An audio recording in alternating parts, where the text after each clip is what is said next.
Welcome to my little book club. My name's Diana, and I can't wait to talk about books with you all. Okay, and then Jessica also asked, is there a book you have recommended the most to people? Jessica has always been a big pusher of Outlander, and our friend Christina have also been a pusher of the Sword of Truth series, which is on my reading list as well.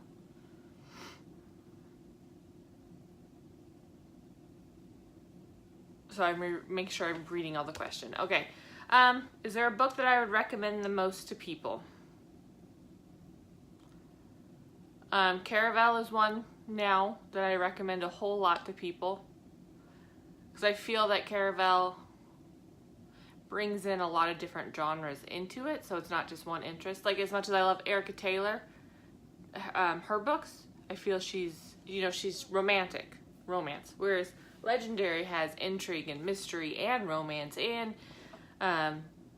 sibling relationship and all that. So I think it definitely is a book that everyone does. Little Women is one that I've always recommended if people have not read it. I've always recommended reading that. And I'll answer for my husband as well. My husband has a book that he recommends everybody.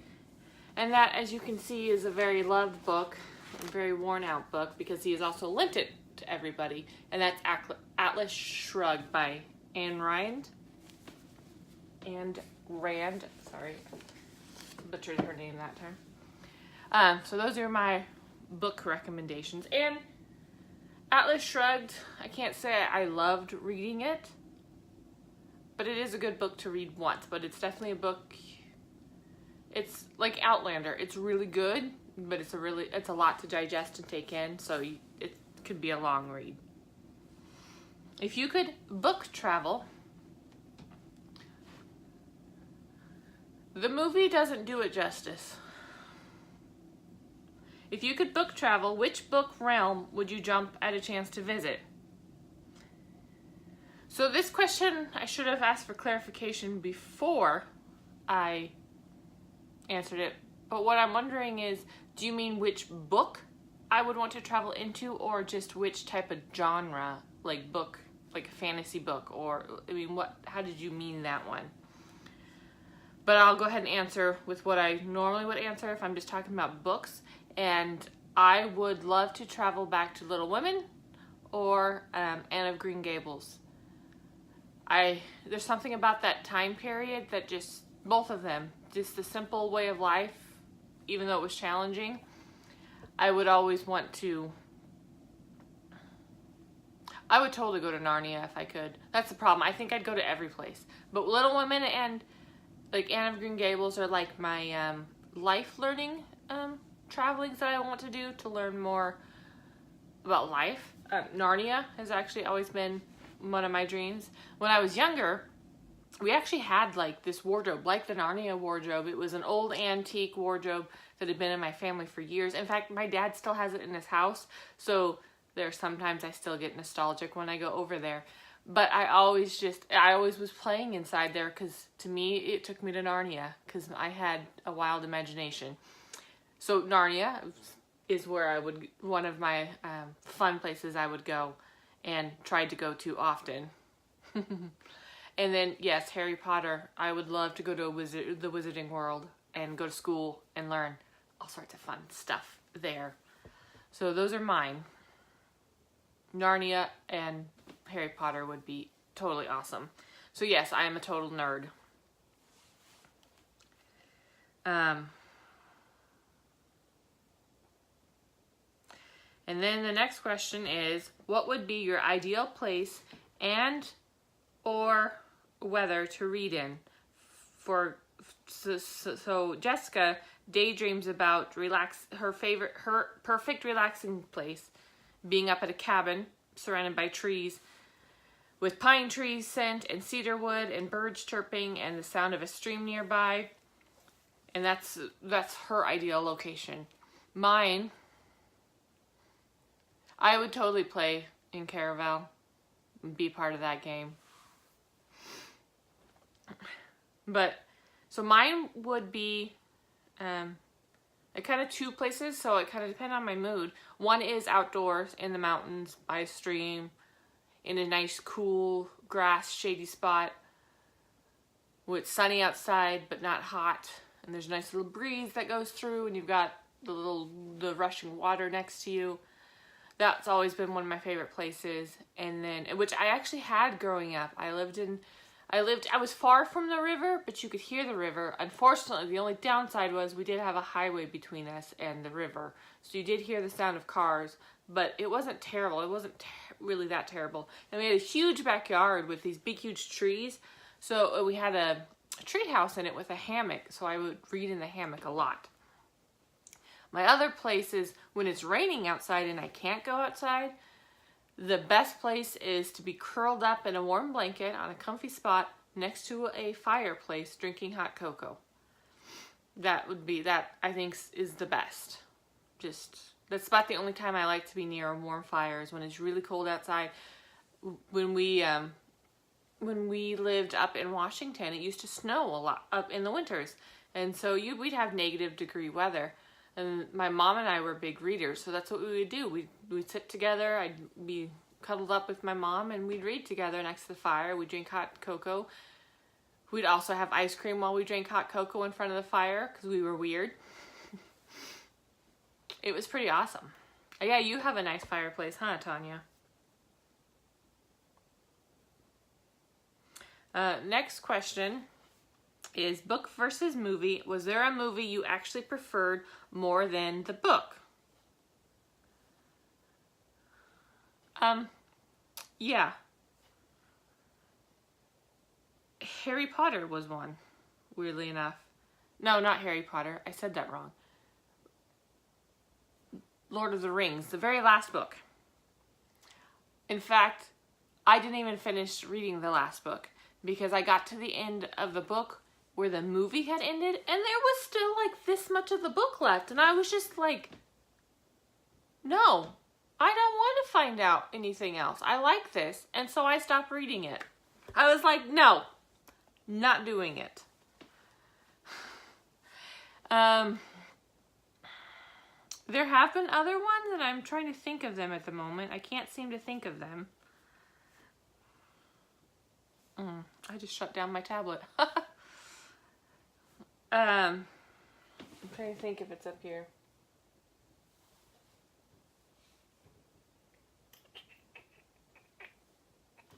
I don't think Ender's Game. I think Ender's Game. I actually enjoyed the movie more than I enjoyed the book. Even though I did enjoy the series, reading the series a lot.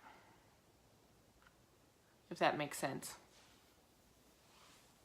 You just didn't read the last book. You're not really missing much. Seriously, you get to the end, you know, where the movie ends, and I don't want. There might actually be people up here who've not seen the movie, so I don't want to say too much. But you get to the end there, and it's like there's still like a huge portion of the book left. Like 1/3 of the book is still left. And I couldn't do it. I was like, no, I'm pretty happy where this is, and I don't want to ruin that. So I was like, no, not doing it. So Shelley asked, what book or books made you realize how awesome the world of reading is, and what age were you? Oh, I'm going to read this first before I answer. That Happened with Sword of the Truth series ended on a great note, and then the author added an additional trilogy years later. And as much as I enjoyed reading the books, I feel that he shouldn't have taken it further. Yeah, that's always a bummer. Like, sometimes when that happens, I feel like they're just trying to milk out more money. And it's kind of a bummer. So, yeah. So I'll answer the book. What books made you realize how awesome the world of reading is? I was always a reader for as long as I can remember. Like from the moment I learned how to read, I was basically just reading all of the time. And I remember my mom struggled with keeping enough books in the house. Like I read above my age level, So she struggled because she wanted to challenge my reading skills, but she didn't want me to read adult content either. So that was always a struggle, trying to keep it kid friendly, but yet also older level, you know, harder to read books that wasn't just simple English and stuff. So she decided I was ready to read Black Beauty. And that one, I think, is what really got me into the world of reading. It was an old copy of Black Beauty, like one of the original prints. It was, so even back when I read it, it was a worn out copy. It was really old. So I remember I had to be real careful with it so I didn't break it. And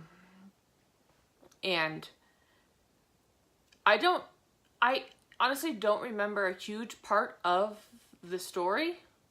Your grandma took you to the library. My mom took me a lot too, yeah. Because it was a good way to get books without having to spend money. Or keep them stored somewhere. And it's really something I should do more of now. I do it for the kids, but I don't do it for myself. I don't know why.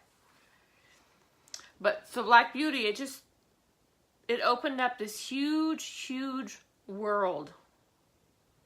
And it was like suddenly I realized exactly what reading could do.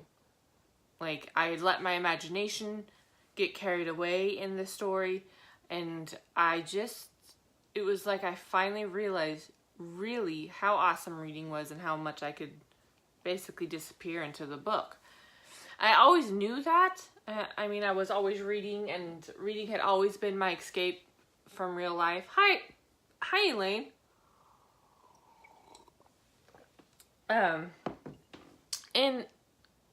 And so that was the book, Beauty. I was about 6 years old when I read it. And I already loved animals, so that storyline got to me. I remember it was like the first book that made me actually cry. Tanya, I actually had a lot of struggles with learning to read and had to have a tutor. So mine wasn't until high school that I started to love to read. Julia Quinn, the Bridgerton series, got me. Oh, I don't think I've read that series. And now look at you. You'd never know. And yeah, I think all of us have that moment where we realized I really love to read. You see Jessica's Grammy there. That's cool. Yeah, you go to the library a lot, huh, Elaine? I always go and I check out kids' books. I don't know why I don't check out books for myself. But I don't. So yeah, so for me, it was about 6 years old, and it was Black Beauty. So, like, the unabridged Black Beauty. Oh, that's cool. She would be good at that. I can totally see her doing that. Oh, Bridgerton. I was trying to think, I didn't even know if I said the name right. So, random blurb. There was a banging. So as a fun blurb, tell me the most exciting thing you did this weekend.